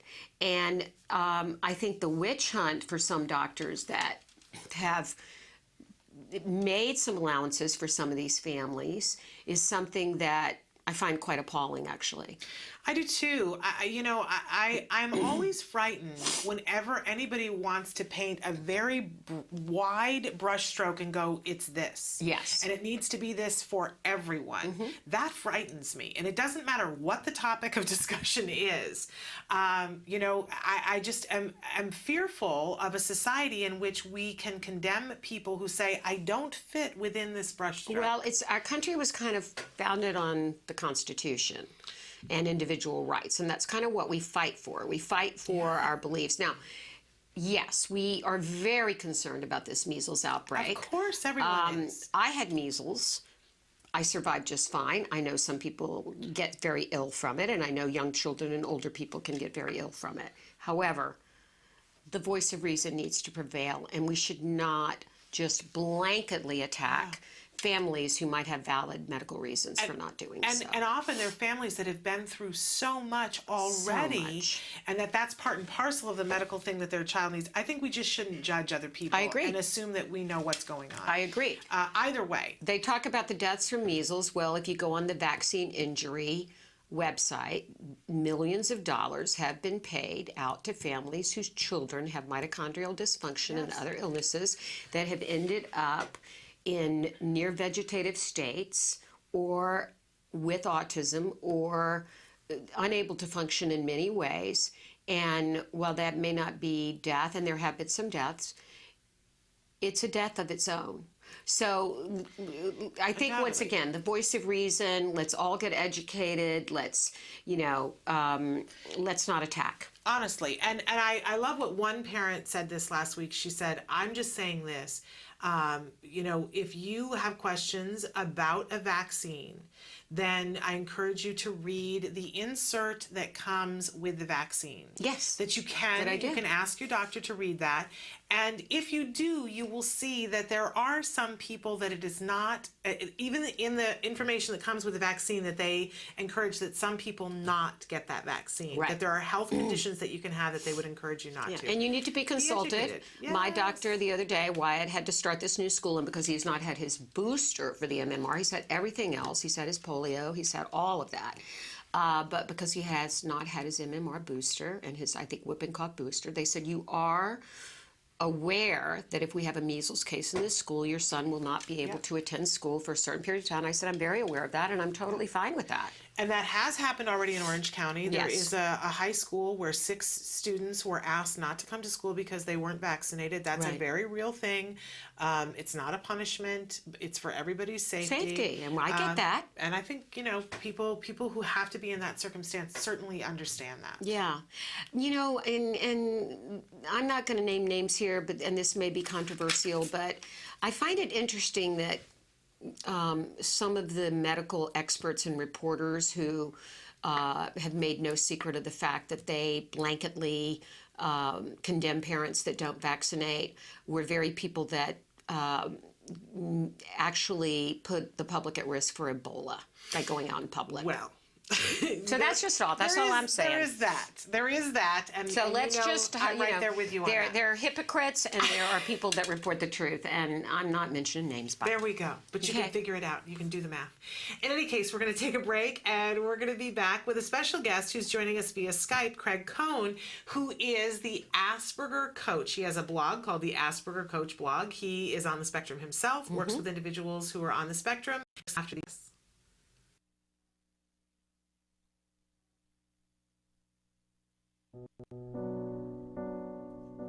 When you find out you're having a boy, you always think like, oh, he's going to play football, he's going to do this and that. And then when he's diagnosed, all those things get washed away. It's like that piece that's always in the back of your mind, where is he? What is he doing? Is he safe? We really didn't know what we were dealing with. I wish that they could have directed me a little bit more and provided me some information. I was a young mom. I didn't know what it was like to raise a boy, despite a boy with autism. Hundreds of thousands of families are not getting the help they need for their children with autism all around the country. ACT Today is determined to bridge the gap.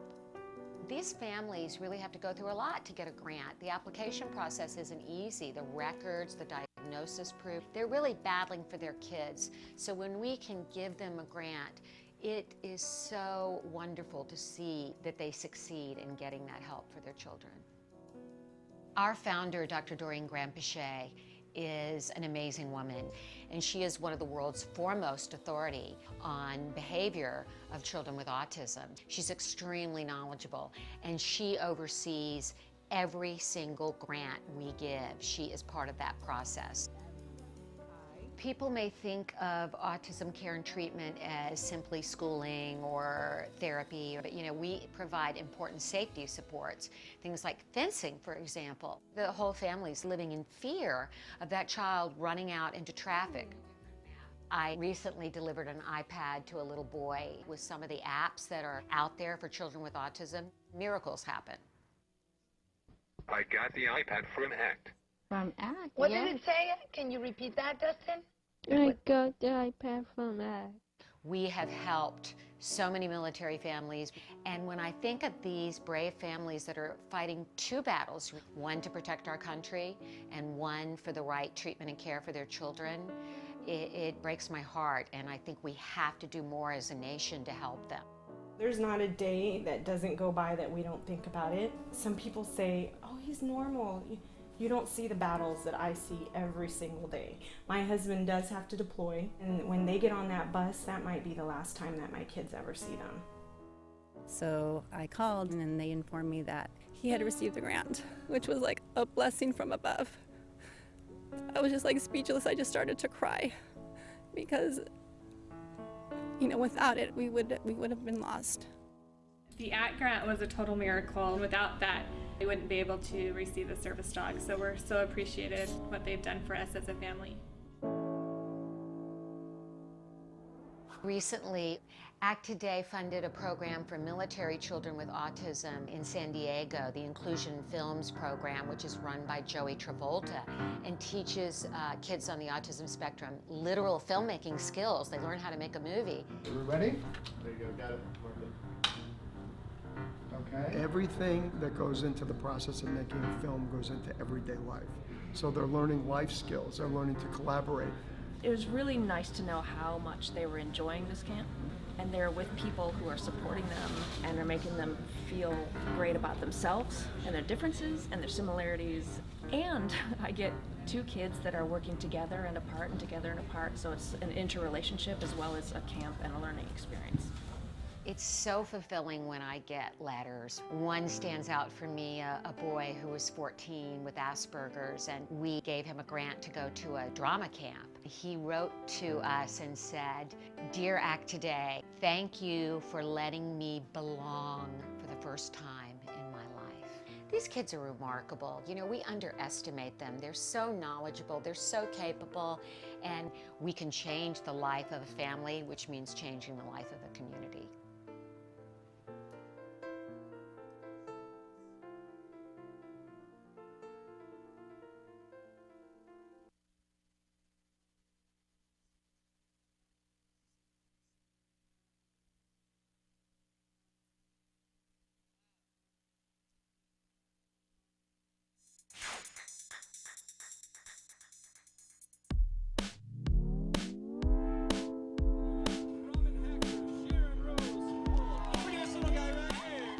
Well, today is the One Hope ACT Today for military families 10K and 5K run, walk, and family fun festival. Thanks for coming out to support this awesome cause. What I'm trying to accomplish here is to get more people involved, more people to be aware of autism as a disorder so that they can be more involved in this effort to help people find resources. Pull that belly button in, get a nice balance there.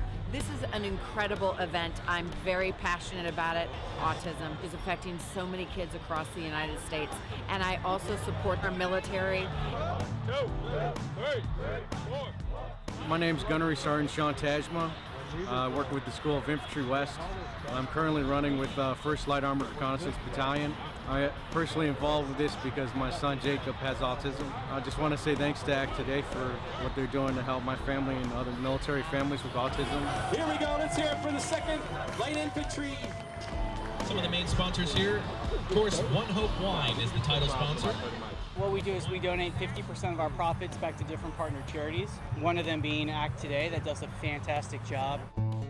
Act Today is very dear to my heart because when my husband was deployed, they were there when we didn't know how we were going to make things happen. They give so much to the military family, and it comes at a time when you just don't know how you're going to make ends meet. So to me, it's more than just an event, and it's more than just a grant. It's a gift. All right, you guys, have we gone over the rules?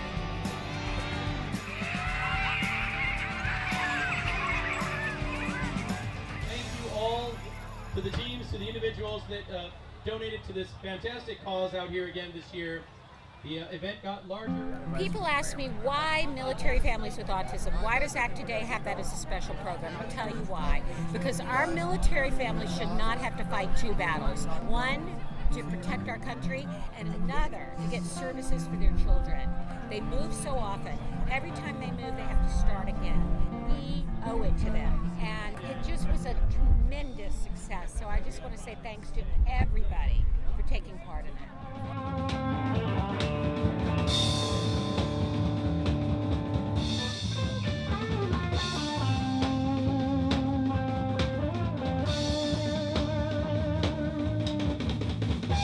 Check this out, Marine. See all these wonderful people? All you gotta do next year, Marine, Devil Dog, 2 for 100, sign up with me, staff or an email, and I'm gonna take you out here, do a little 5K, little PT early in the morning. After that, you can have the time of your life. After that, I might even be able to get you a letter of appreciation, maybe a little libo time. How's that sound? Sign up for next year because this is an event that comes on and on. It's a win-win situation here.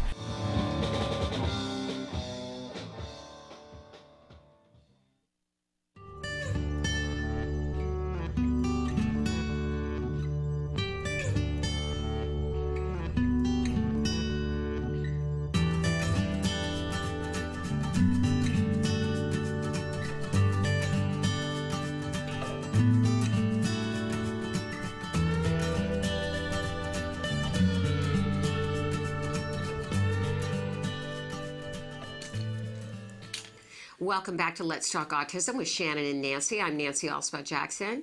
I'm Shannon Penrod, and we have joining us right now from Jerusalem. We've never Skyped before in Jerusalem. So cool that what we can do through technology. It is amazing. Craig Kahn is with us. We mentioned at the start of the show that he is the Asperger's coach from the Asperger's Coach blog. Craig, welcome to the show. Thank you for having me. We're thrilled that you're here.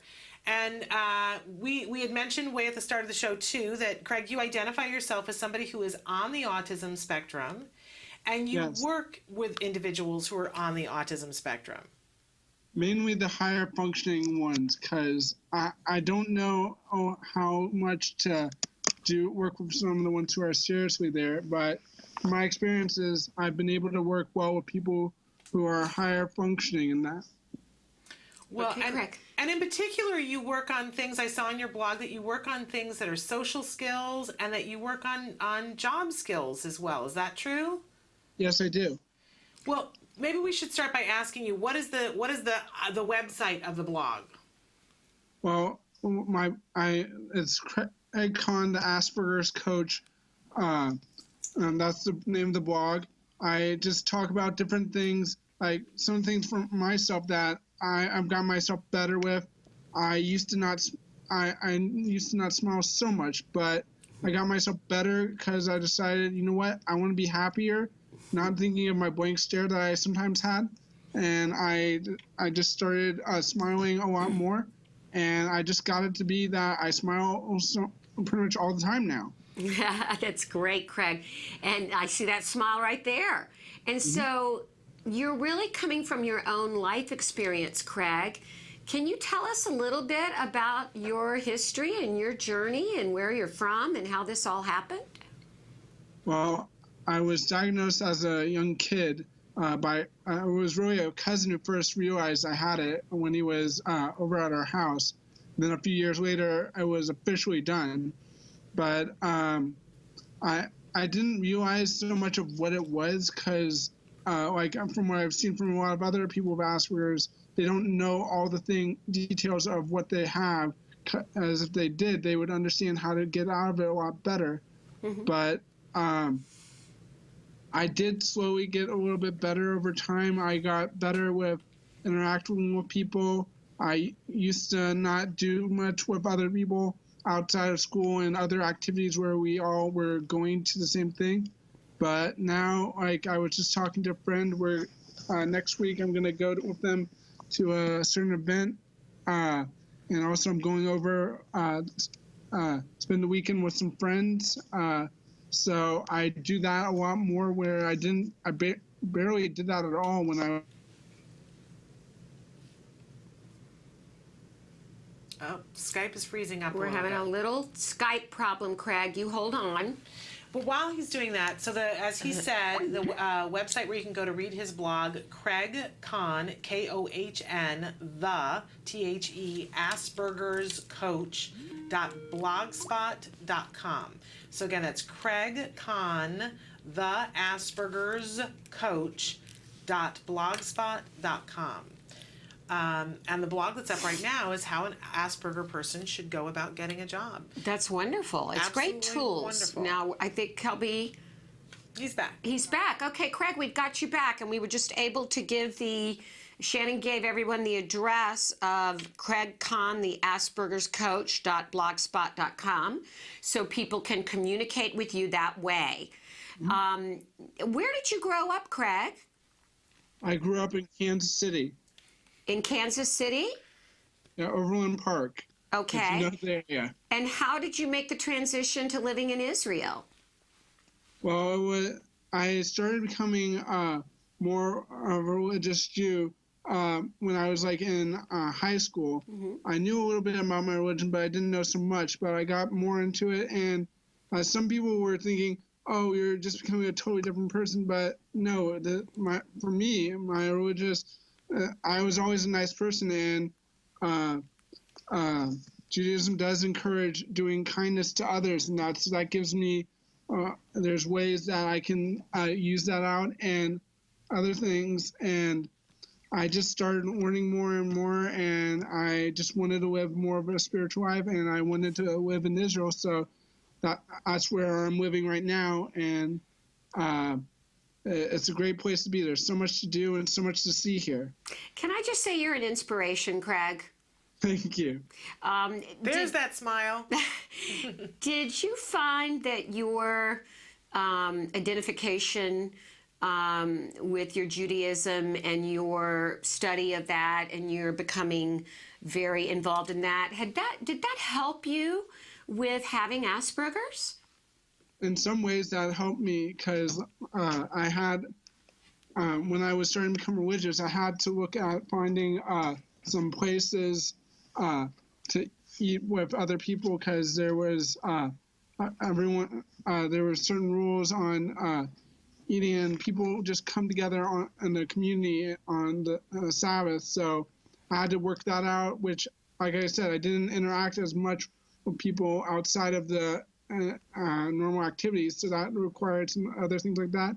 Also, something else some people do is they learn with another person. So I saw that was something that other people were doing, and I decided I should do that. And I also saw people closer up and seeing them interact, and that helped me understand those things. Yeah, so it really gave you a sense of community, which we often talk about, and I've done a segment here called Steps to Empowerment, and I always encourage parents as one of those steps to find spiritual, whatever it is that gives you comfort, whether it's, Judaism, Christianity, Buddha, whatever it is that feeds your soul, because that can give you a great sense of comfort as a family and as an individual. So, Craig, you've got some very interesting entries on this blog. Do most of them come from your personal experience? Some of them do. I also found one from a Jewish musician who he got a request from some people with disabilities, and they were asking if they could perform with him in a music video. And he allowed them to, and it's a really good one, and it's very heartwarming to see these people, disabilities who sometimes are not encouraged in our society, but they're having a good time, they're enjoying, and they're not being looked down on. Well, and one of the blog posts that really got our attention, Craig, was a blog that you wrote about some of the students in Overland Park, where you're from, deciding to get together and create a chair that snuggles children to help them with sensory issues. So it's kind of amazing to me the depth and breadth of the blog posts that you have. You really cover it all. Thank you. I'm curious too. We've seen here in the United States that the Jewish community is particularly, I think, adept at dealing with when somebody is different and needs more support. We've seen a lot of support here in the United States that comes from that community. But what is it like in Israel? Do you find that there are more services there for you? I never really was relying on so many of those services. I know when I was in school, I relied on a few different services to help me out just in case I needed them, but like I'm working with someone, he doesn't have autism or Asperger's, but he was in a car accident that he was hit, and his father was really stressing. I heard from someone else, actually saw someone on Facebook who I'm going to interview soon, who was able to do something like hosting a show in Israel, because there's a lot more opportunities for people with disabilities for jobs here. And that's really good to hear. Yeah, What? that's great. That's really good to hear, Craig. Yeah, there was a bill passed recently that made it so encouraging more people with disabilities to be able to get jobs in Israel too. So, yeah. Wonderful. Now, Craig, I'd like to ask you a question that you may need to think about for a minute, but being a person with Asperger's and being someone who has found sort of a purpose and helping others with Asperger's and other, whatever special needs, what do you think has been the most important thing for you that you could tell others who might be in your position? Could you give us some words of encouragement maybe for others out there who are listening that maybe aspire to be more like you, young people with Asperger's? The only one who can really make a difference in your life to the biggest extreme is yourself. You have to make decisions that get yourself where you want to be. If you want to achieve a goal, if you want to see results or overcome a problem, it's mainly you. You can't just say, "Oh, I have a disability. I can't do that." You can't rely on cop-outs in life, and you won't appreciate your life if you just rely on those. You have to look at overcoming anything that comes your way and living life and striving hard for the life that you want. Well, Craig, we think that you're remarkable. We thank you so much for being with us today. Clearly, that's why you are the Asperger coach, what you just said. We want to encourage people to go to your website, which is Craig Kohn, Kohn, the Aspergers, with an S, coach.blogspot.com. Thank you so much for being with us. Thank you, Craig. It's been an absolute pleasure to have you on the show. You're a real inspiration, and we know a lot of people today enjoyed hearing you. Thank you for joining us. Thank you. Bye-bye. Bye, Craig. Lovely young man. I'm so heartened by the young people on the spectrum that you and I have had on this show, that we've had the honor to speak with and feature, of all different ranges, all different abilities. Fills you with hope. It really does. And these kids are finding their way, these young adults and these teenagers and young kids, they're finding their way, and they're going to excel, and they're going to show the world what they're capable of, not what they're not capable of. That's and right. I'm so proud of them. And we just need to be of service to them and help them encourage them get through those awkward teen years. Yes. That we have to help all of our teenagers get through to get to this wonderful place. What an inspiration Craig is. Absolutely. We're going to take a break, and when we come back, we're going to talk about the Stars and Strikes event that you had this last weekend. And with Major League Baseball. What great guys. Wonderful. So stick with us. Monica Holloway is a critically acclaimed author, speaker, and activist. She is also an autism mom. Her son Wills was diagnosed with autism at the age of 3. Now, at the age of 15, Wills is a high school freshman, attending a mainstream school. I'm in a brand new school. I'm in a great school that I love, and I'm really happy there. I made friends pretty quickly on the first day, and something interesting happened to me on the first day. Tell me. We were doing an art project with fabric markers, and there was a little label on it that said, "Squeeze for best results." Okay. And so I squeezed it and it exploded all over the people at my table. Oh no! And we were all covered in little blue dots. I asked Wills how he describes autism to people. I say that I have Asperger's syndrome, which is a slight form of autism. It doesn't make you any different. It really doesn't. It's just there, and it just kind of makes you who you are. I asked Wills what he thought of the Sandy Hook shooter's actions being linked to autism. Please, just don't be scared of autism. If somebody has autism, don't be scared of them. Chances are they're not violent. They're just like you or me. Monica is a proud mom with good cause. I asked her to describe Wills in 5 words. Generous, curious, funny, sensitive, loving. We had a chance to talk about the Sandy Hook massacre and how Monica heard the news. On Friday, when the shooting happened in Connecticut, I was in my car, and my husband Michael called to tell me what had happened. And I was in a state of shock, as I think we all were, but that many children. And I felt, I guess a mind can't take in that kind of information without feeling nauseous. I felt it go from here all the way down my body. I started calling everybody I knew to tell them I loved them, and I was thinking about them, and I just wanted to be with the people that I knew. I started hearing more and more information come on the news about this shooter having Asperger's or being autistic. And then I started hearing things about, well, does autism cause violence? And I was in a whole other level of shock. Never in a million years would I think that somebody might associate us and my son's face with the face of violence just because he has Asperger's. And I've seen bad days and good days, and that's what kills me, is like there was not a day bad enough to ever make me think that he or any of his friends could ever be violent. The only thing that made me even feel a little bit better, to do something to help educate. And so we've started a campaign on my Facebook page, Cowboy and Wills. It's called I Am the Face of Autism. And please post a picture of yourself. It can be your child, your friend with autism. Let's put these beautiful faces of these people with autism on to wipe out the face of this murderer. Let's put our faces in front of his.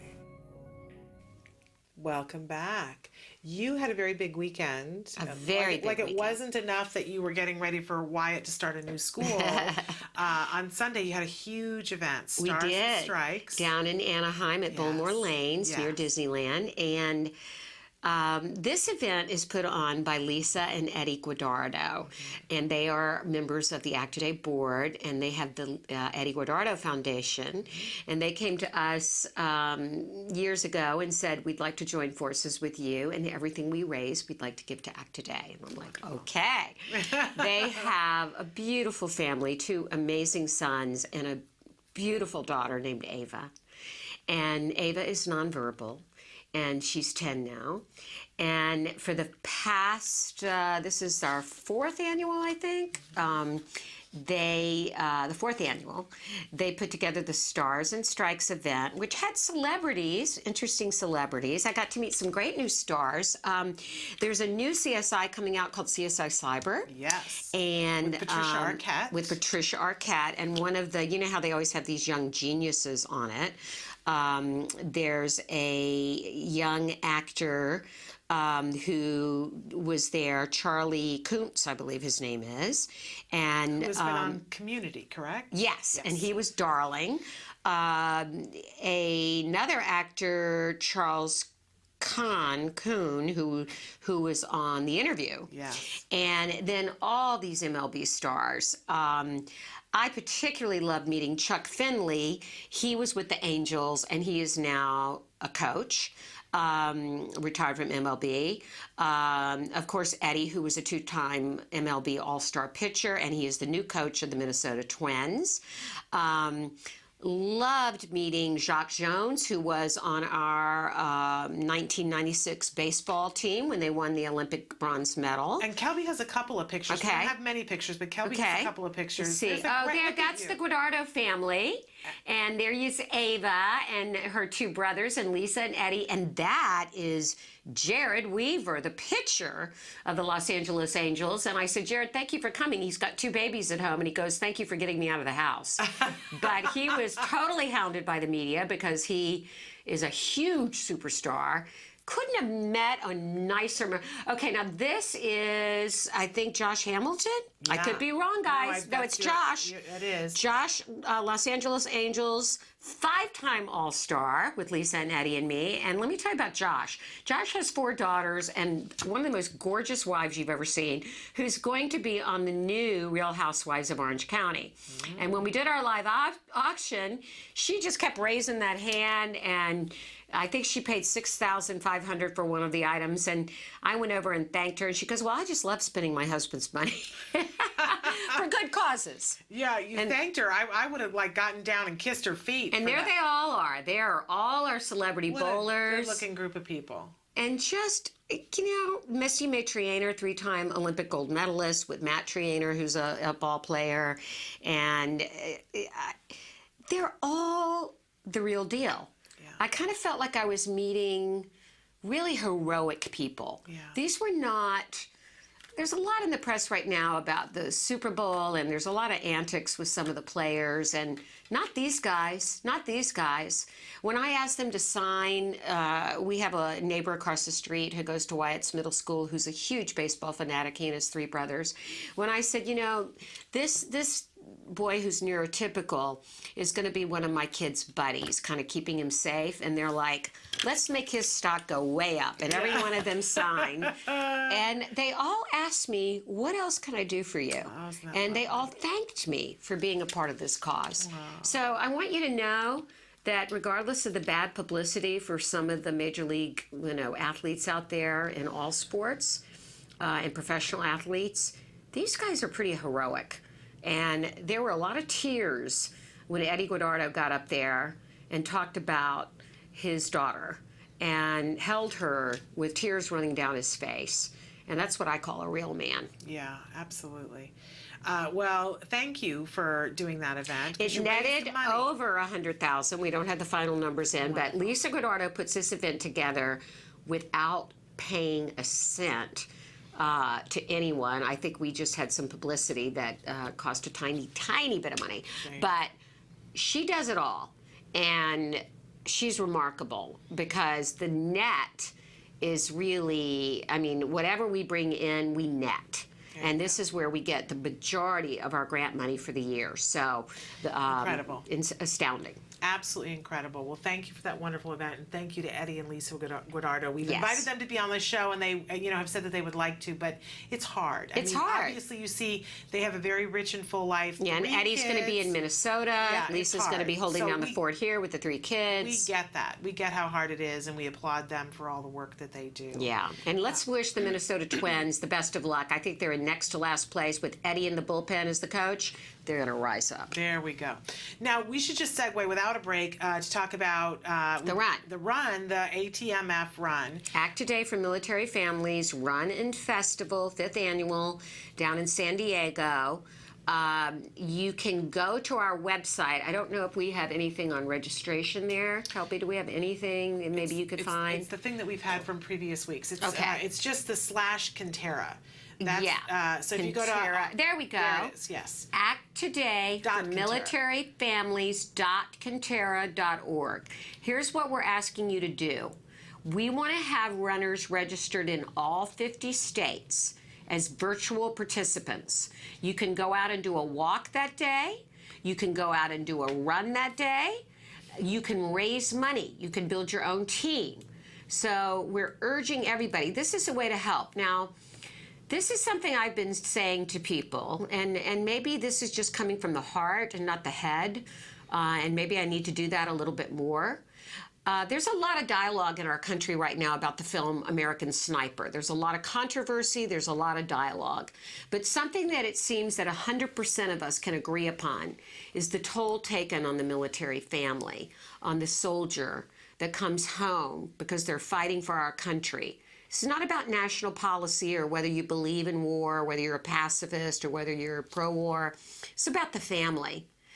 If you've seen American Sniper, and you see what some of these service people go through battling that war, imagine coming home to a child with autism.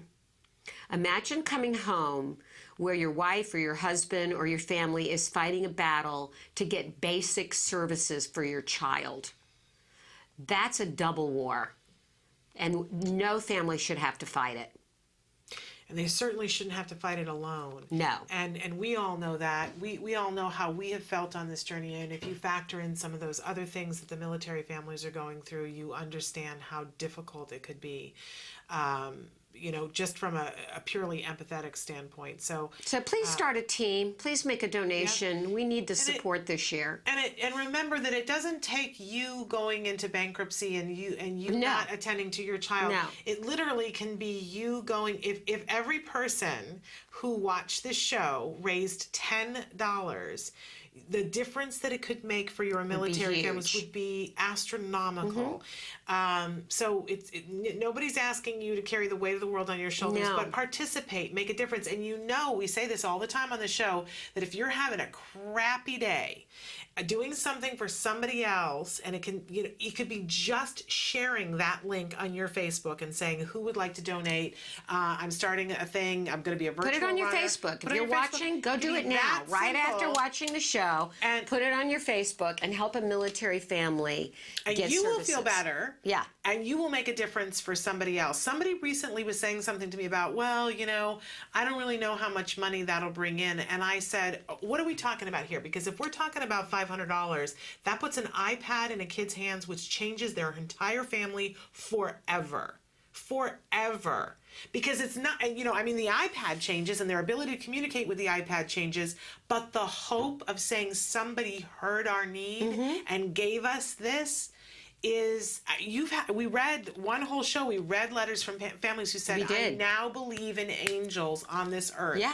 I thought that no one cared, and now I know people And some care. of those were military families. One I remember particularly with a husband with PTSD, post-traumatic stress disorder, child with autism, and said that the iPad had just opened up a whole new world for their child. So you can create miracles. We're all here to make this world a better place, regardless of our own circumstances. And helping others, you will get it back. Absolutely. So we participate. And we've said before, if you're the first runner to register for each state, there'll be You're something. going to win something. There'll be something. You're going to get a T-shirt, you're going to get a medal, and we're going to give you something else. We don't know what it is yet, but it's going to be good. Stuff. It's going to be better than good. Yeah. Okay. You're hearing that from Nancy and I. So participate. It's a really good thing to do. Okay. I want to take just a second here towards the end of the show to talk about tomorrow on the show. Okay. Dr. Adele Nadowski is going to be here tomorrow, as will Dr. Jonathan Tarbox. We specifically had a question today that came from somebody that Dr. Doreen Grampiche asked that we have Dr. Nadowski handle tomorrow about skills. They wanted to know a comparison of skills in BB MAP, and so we're going to have her talk about that. But also, Dr. Nadowski is going to be talking about when you're teaching something to someone, in particular somebody who's on the autism spectrum, and you're not seeing the result that you want to, about all the different little things that you can change to get a different result. Instead of throwing out the baby with the bathwater, right. You and I have encountered families that we'll meet when we're at a conference or we're at a walk or something like that, and I usually start the conversation when they say I have a child with autism. I say, are you getting good quality ABA? Right.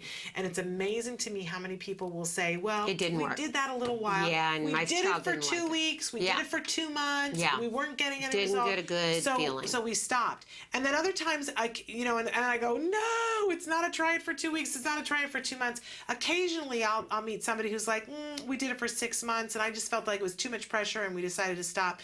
I want people to know that sometimes you just have to tweak something. Tweak it, yeah. And we've both experienced that, haven't we? Where we just weren't getting the result, and then you tweak something. Can I tell you the number of times when I felt like, oh, we've hit a dead end, this isn't working, why it's getting frustrated, and you just have to readjust. You have to talk about that. We learned something in a parent group the other day, Shannon and I, that one of the moms was saying her son was having a lot of stress about teachers all the time because he's getting older, as Wyatt is having a lot of stress about that. Doesn't want him anymore. Right, I don't want teachers to come. She changed the name from therapist to coach. Right. These are your coaches. It made it an instant cool factor. Yep, really remarkable.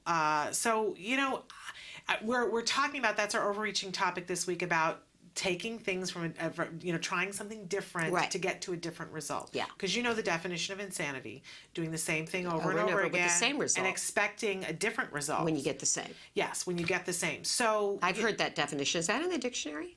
No, I think that's just, modern culture. But in any case, Dr. Tarbox will be here tomorrow, too, and be answering some of the questions that we didn't get to today. And you can continue to write in on the live feature to let us know what questions you would like for him to answer.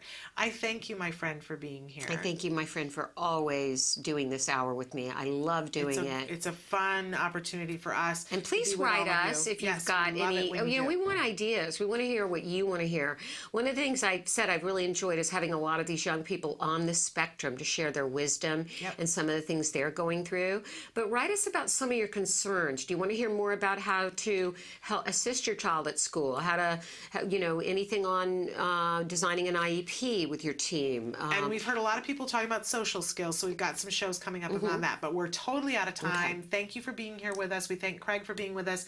We'll see you tomorrow. Until then, give your kiddos a hug from me. Give yourselves a hug from me. Bye-bye. Bye-bye.